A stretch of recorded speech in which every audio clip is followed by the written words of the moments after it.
It's great to be back with you again today for our Teaching Out Loud. Today's topic is from one of your more recent soundbite articles, When Behavior Escalates, Data Calms.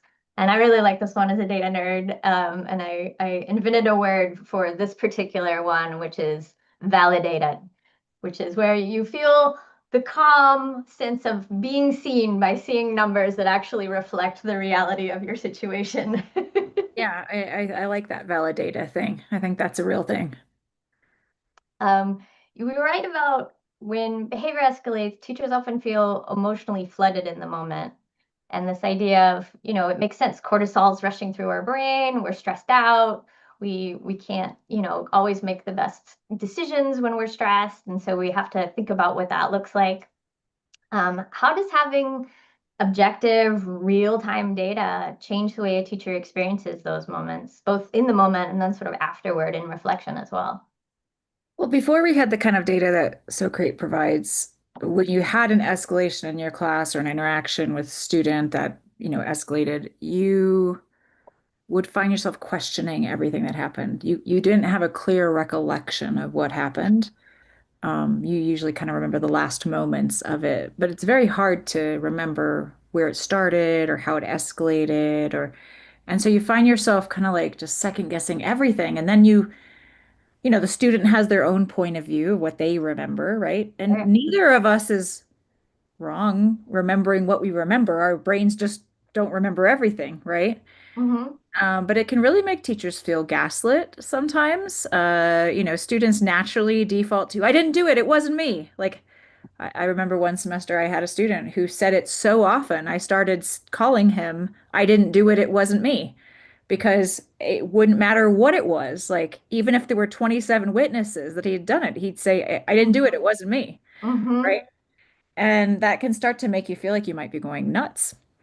And so with the data coming right after the incident happens, you can go right in and see exactly what you said to the student as you talked to them, as long as you used their name, right?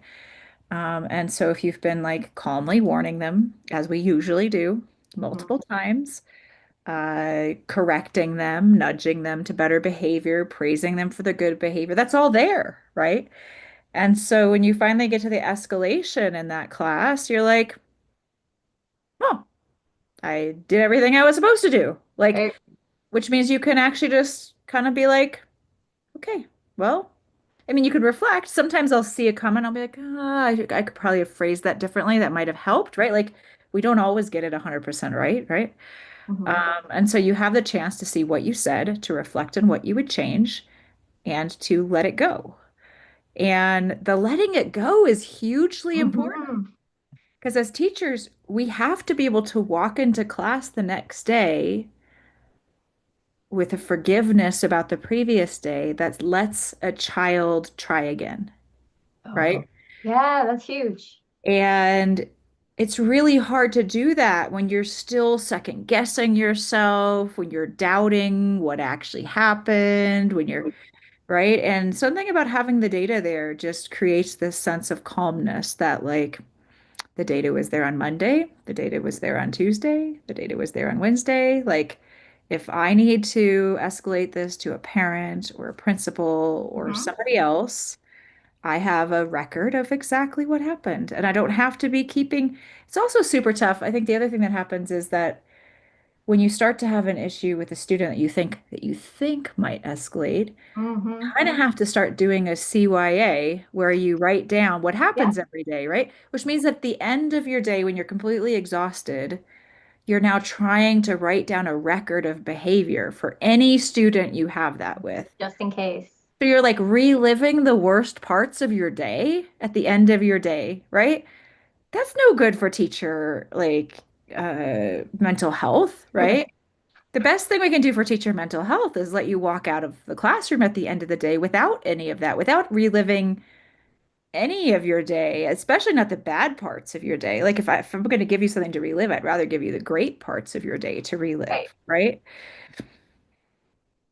I had an interview today with one of our teachers, and her direct words were, "So great has my back."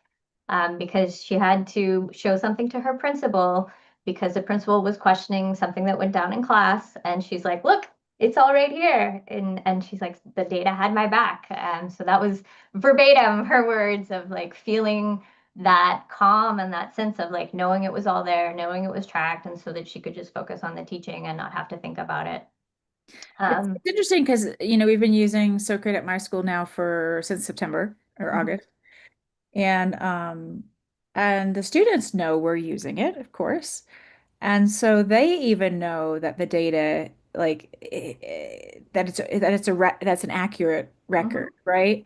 In such that if you use the wrong name, they'll be like, that wasn't me, that was so and so, right? Like they don't want you to warn the wrong person, right? right. Because they know it goes into a record. Hmm. And the other thing is that they'll sometimes come up at the end of class, like if they, and what's interesting is they're starting to have metacognition that maybe their behavior wasn't great, right? So Mm-hmm. I'll have a student walk up to me at the end of class and say, am I going to get an email home today about my behavior? And I'll say, well, I don't know. Let's look and see how many times you were warned. How many times do you think you were warned today? And Mm-hmm. we'll pull up the Socrate record and we'll take a look and, have a conversation about it. And that's like the first time that's happened with students at the end of a class. I haven't ever experienced that one before. But there is now again, some metacognition Right. about what I did today That and seems super how that might powerful. have an impact. Yeah. Yeah. So they know that if I say things out, and I don't want to just focus on negatives Yeah. because they know that like if I observe them doing something kind to another student, I'll Mhm. say something out loud, it goes into a praise, right? And that they often get rewards with points or a positive email home about their behavior, things like that, right? I if I see them neaten all the binders on a shelf, so that they're not all a disaster, I can say, like, oh, Kristen, thanks so much for getting that shelf straight for me. I'll make sure to give you classroom helper points. And then that not only is a praise, but it Hmm. actually goes into the reminders list, the to-dos, because Oh, I that's great. said I'll make sure to give you points, right?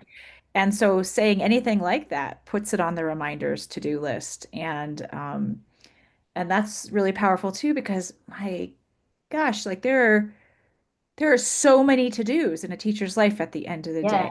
Yeah. I taught for 1 hour yesterday. It was a testing day, so all of our classes were short. So I taught for 1 hour, two classes, 30 minutes each. And I had 10 reminders at the end of 1 hour on completely unrelated things, everything from filing FBLA competition results to making sure to order more adapters for iPads, to putting something in the grade book for an absent student, to, it's just all over the place what they're for, but they were all right. They were all things I needed to do at the end of the day, right? And what's really nice is you never can get them all, but I can pull them up on the weekend and get the full list now of all the reminders that are still not checked off and go through them and kind of catch up, right? Yeah. And without that, I would say 70% of these drop out of my head. And you go to class the next day and as soon as you're 5 minutes in, you sunk yourself. You know that you immediately see the thing that you said out loud the previous day you needed to do, but you Hmm. forgot Hmm. to do. And you're like, oh, I didn't print that for this class, or I didn't bring in this thing for an experiment, or like Yeah. so it's really nice to, again, Socrate has your back there, right? Yeah. Trip Uh, relief. Giving you the things that you need to do for the next day. So one of the things that I really love about what we do and the things we're learning is that it's really helping in this bigger view of teaching as an art form, giving teachers their time back, supporting teacher mental health. And you mentioned that, if you didn't have Socrate at the end of the day, all you're thinking about is what did I forget? All the bad things that happened. And so the things that get lost, the things that we don't get to focus on in the teaching experience or even after, like what is that? What are the most important things that we're losing because we're so focused on the bad, the negative, the immediate have to do stress things? We're losing something that sort of matters in like fairness and follow up and praise, right? we're losing our patience and we're losing our sanity. And I think that we start to just get our stress level just keeps going up and up and up and up as these things build up, right? And so being able to keep that all at a manageable level is really Hmm. important. We, I see when I'm on the socials all over the country, teachers, are really upset about behavior in the classroom since COVID. And it's not necessarily the really serious behaviors that happen usually in hallways and bathrooms and cafeterias and recess that are the things making teachers so frustrated. It's the low level constant behaviors in the classroom. Hmm. These are kids who don't have as much executive functioning as they used to. And I don't think it's just COVID. I think a lot of it has to do with devices Hmm. and We how they talked about in last episode. talked about it last episode, and how they spend their time on devices and how they've been soothed by Okay. parents who hand them a device to soothe them, right? We've trained And them to just click, click, click, click, click. we trained them to be quiet if you hand them a device. Yeah. And then we can't be surprised when in a classroom they can't be quiet without a device. Like, if I want a quiet day of class, I would hand the students, I don't do this, by the way, all their iPads and tell them to do whatever they want. And it would Yeah. be a lovely, Hmm. silent day of class. But that's not what school is for, and that's not what education should be doing, right? And you wouldn't be a happy teacher doing that.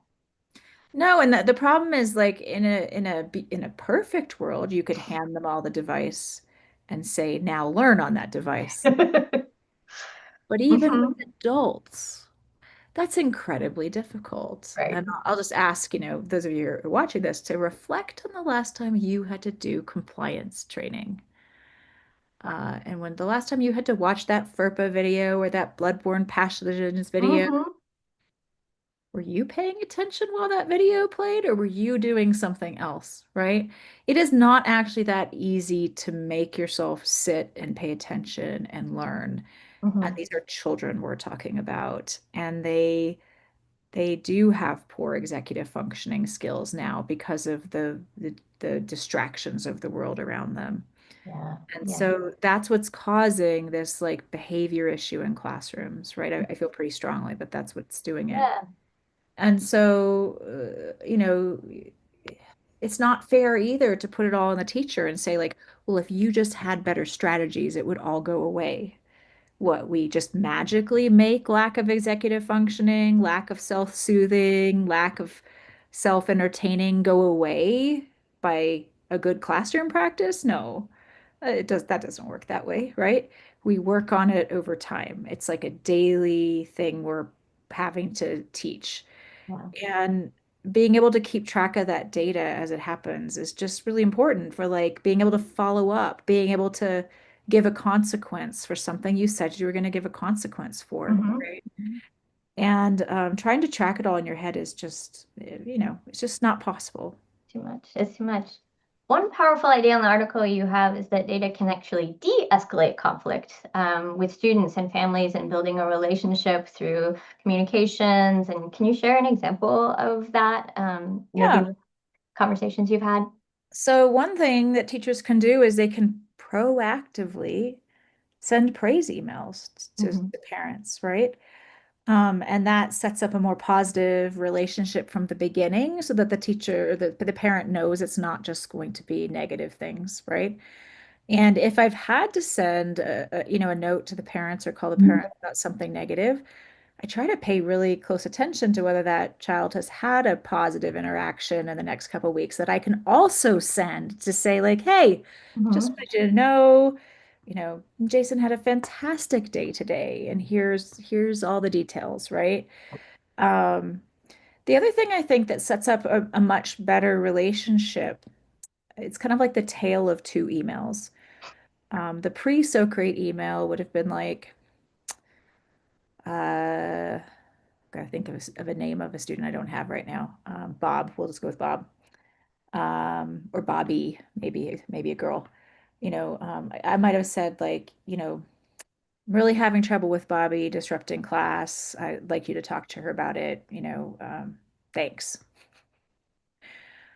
But with the So-Create data, I can be much more specific about what the behavior actually is. Hmm. So, like the previous email, if the parent said, Bobby, what's with this email? I'm like, I don't know. I'm not doing anything. Right, right. But with the new emails we can write directly out of the things you've said in class, it can say, really having trouble with Bobby, distracting others in class. She's been whispering a lot with other students, passing notes, and showing videos on her iPad to other students when it's not appropriate.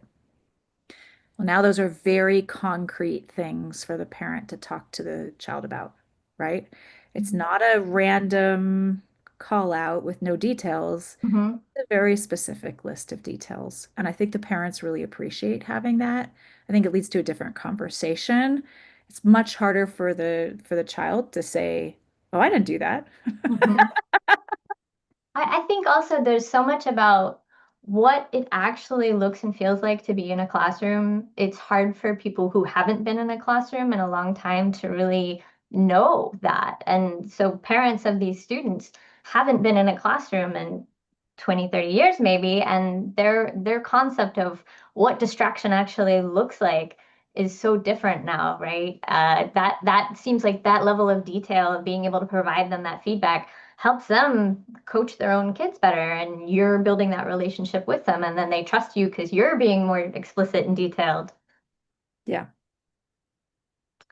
And in thinking about this idea of trust and data and how data builds sort of a confidence in what you actually did, like you said at the very beginning, you have this data of your own reflection of this is what I actually said, this is what I actually did in the day. So there's this sort of trust in yourself as a teacher, trust in your decisions. Can we explore a little bit about that more of like how does this improve or potentially improve a teacher's sort of opportunity for self-reflection and growth in having this data? So when we have tried to keep track of warnings and consequences prior to having all this data, you might know at the end of the day this child was warned 8 times. That's the data you have. Hmm. It's more powerful to know what the warnings were about. Because as you look at those warnings, you might say, oh, you know what? 5 of these are for inappropriate use of an iPad. Mm-hmm. Maybe the best thing I could do for this kid is take the iPad the first time and see what happens, Hmm. Hmm. right? Or ask them, talk to them, pull them into the hallway, talk to them about their iPad use, and suggest that they leave it on a shelf instead of in front of them when it's not in use, right? Or sit it on the floor or something. Something about these devices is so addictive that if they are anywhere near the devices, the Hmm. temptation to open them and start to do something is just overwhelming. In fact, I find that when I do an activity that does use an iPad, rare these days because I've kind of had it with them, that Right? the iPads, not the students. Um, I'll say, open your iPad, go to Canvas, and go to this course. And there'll be at least a couple kids in the class that open their iPad, and the last thing they were doing on the iPad was playing a game, and they just start playing the game. Like there's not even an attempt Yeah. to do what was asked. As soon as they open it and see the game, the impulse control just snaps in. They've been hijacked. Yeah. And as I walk around the room, I'll be like, what's going on here? How come you're not with us? Uh-huh. Like I told you, and one of the things I have to do now because it is really difficult to keep them on track is, when you get to the page that's on the screen, the home page of the class, put your hand on your head. Because it's actually harder for them to hold an iPad and play a game with their hand on their head. Yes.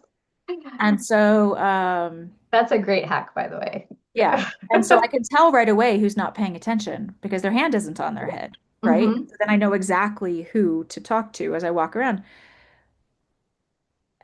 Again, I don't think it's ill intent Hmm. from the students. I think it's just that last thing they had open on their iPad is just too tempting. And think about it from an adult's perspective.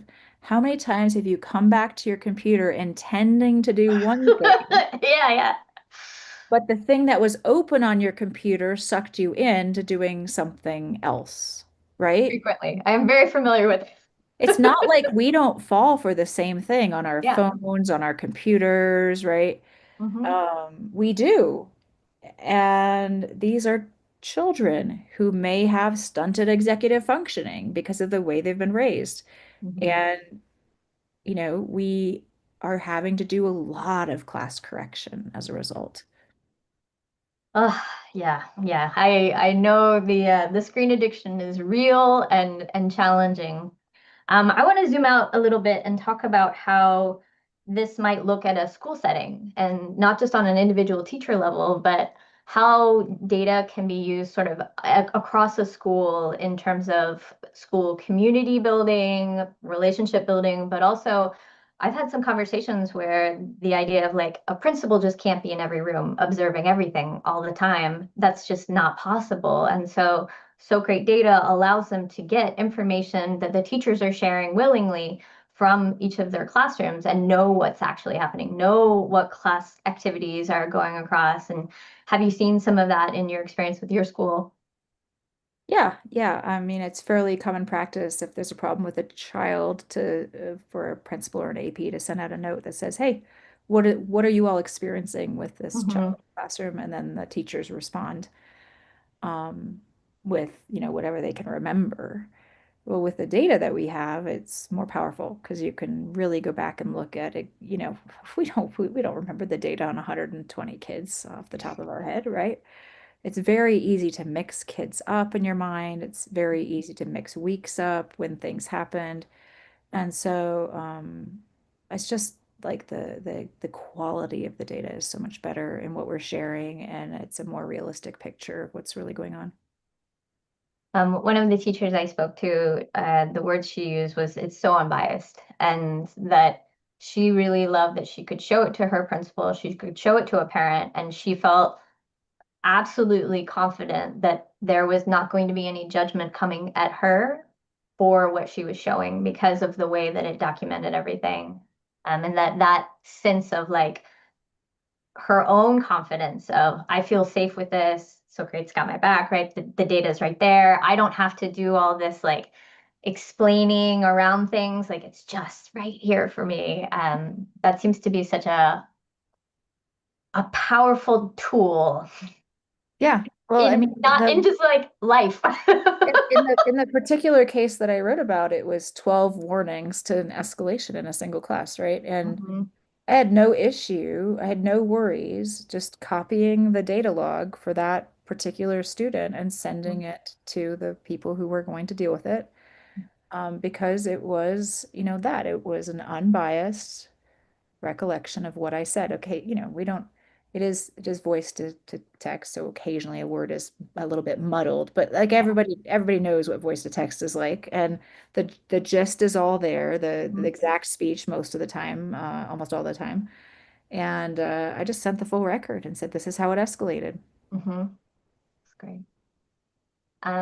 Let's address some skeptics. So we have had some skeptical questions around like how the behavior data might be used as surveillance or adding additional workload. Can you address some of that and help people understand how Socrates different? The first thing is that we are simply collecting the data that is already being said in a classroom. And that data is actually being said in front of the teacher and all of the students in the classroom. So it's not like it's actually super secret data. It's just being collected in a way that it hasn't been in the past, right? Hmm. In a more accurate way than it's been collected in the past. This data is not actually designed to be punitive in any way. It's designed to give the teacher support for the normal things that they do in the course of their job, right? And so the teachers always have had to follow up with consequences. They have always had to escalate issues up the chain. They have always had to reach out to parents when things get serious with a student. None of that is new. All of that is stuff that already happened. There's just data there now to help make sure it's more accurate and a better conversation. This is not data that's going into some kind of permanent record for the student. It lives in the Socrate platform, and we protect it as FERPA protected data. And um, and even on the for the teachers, assurance, the data does not go directly to administrators. Right. It is our philosophy that the data should never go directly to administrators unless it's either aggregated or the teacher has given permission to share it, right? That's so important. So, yeah, so it's there to have your back. The teacher controlled. One of the teachers I talked to recently was exclaiming great joy about the delete data button that we have for teachers, where they can remove a day of data if they have a particularly um, day that they just don't want to have logged. And she was like, there was a day where I ran into something and I said some bad things and like it was chaos. And she's like, I just didn't want that in there. And I was so glad to have that button. And I was like, that is exactly why it's there. I was like, you know, this is built by a teacher because she knows those days happen. Yeah. Well, and sometimes it's just that you get some questions where you're like, I have students ask me about things like climate change all the time, and this Mm, has become a highly politicized topic, mm, right? mm-hmm, I actually like having the data there because what the data says is it reflects what I said. That was what I should have said, right? You mm-hmm. never know what a student is going to go home and say, right? So I Right, actually right. prefer to keep it, especially if it was a sensitive topic, because it's an accurate rendition of what happened in class. And I suspect that when kids go home and they embellish a little bit here and there, it Sure. turns out quite different than the way it actually happened, right? Um, and so I actually have never used it, but we understand that for some teachers in some climates, Sure. it just depends on how much trust you have for your administration, for your Mhm. school district, for your how the public feels about education where you live, Sure. right?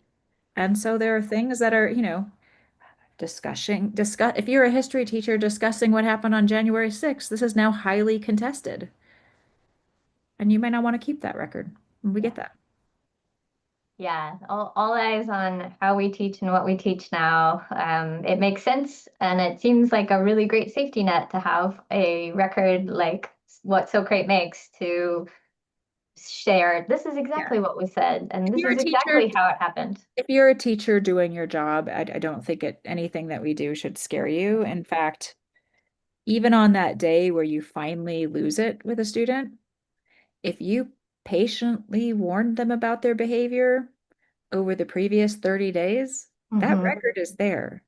And having the one time where you were just like, Kristen, shut up.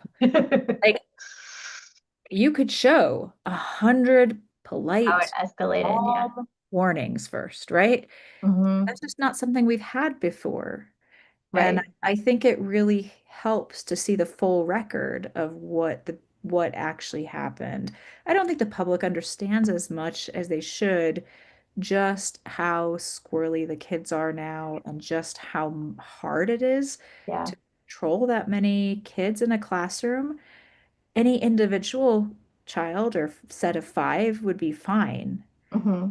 We have class sizes in the 30s, in the 40s in some places. That is not a manageable number of children for anybody. It's too much.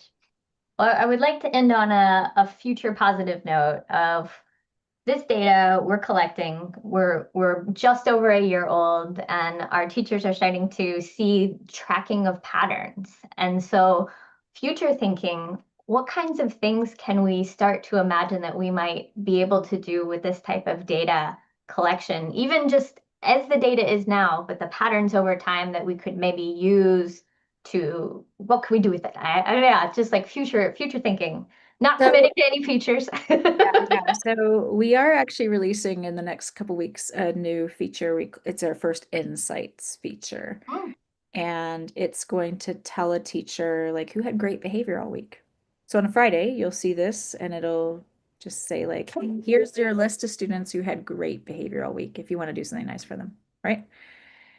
And it's kind of like non-data. It's the kids you might not be remembering to praise. You're not warning them, so you're probably not interacting with them other than maybe when they ask questions or something. But they're behaving, and they should that should be recognized, right? So that's like an example of something that we're just starting. So it's our first insight. But Love you it. could imagine that as we look at the data, we might see other insights in the data and be able to surface them. Like, for example, if a particular child always has a bad day on Friday, or if or Monday, or if they're always absent on the same day of the week, or Mhm. like things like that, patterns in the data. We have a nice cross section that includes multiple types of data from the teacher's voice, and that's there. We've actually talked to some special ed instructors who wonder if maybe we can see the antecedent for a behavior escalation Mhm.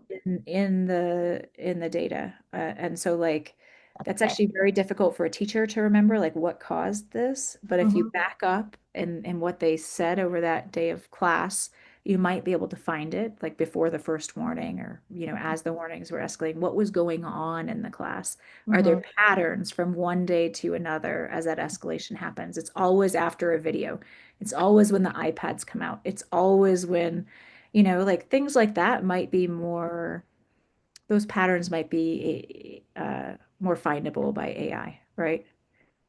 I think that that's very exciting, and I hope that what it produces is someone like a teacher who can really get into the flow of teaching and like be present and enjoy it more. And our Teach Happy slogan that we could really just find more and more ways to offload the cognitive stuff, crap, what that they don't need to be keeping in their brains during Yeah, the day, and they can just be in the moment with the students and be present for the students because that's what the students will respond better to as well. yeah, And we all win. yep. Well, I appreciate your time today. We will be back in a few weeks for another Teaching Out Loud. Thank you for those of you who are viewing, and for anyone who catches us later. You can always find another article on our soundbites on our website. And we appreciate you. Keep teaching happy. Have a good one.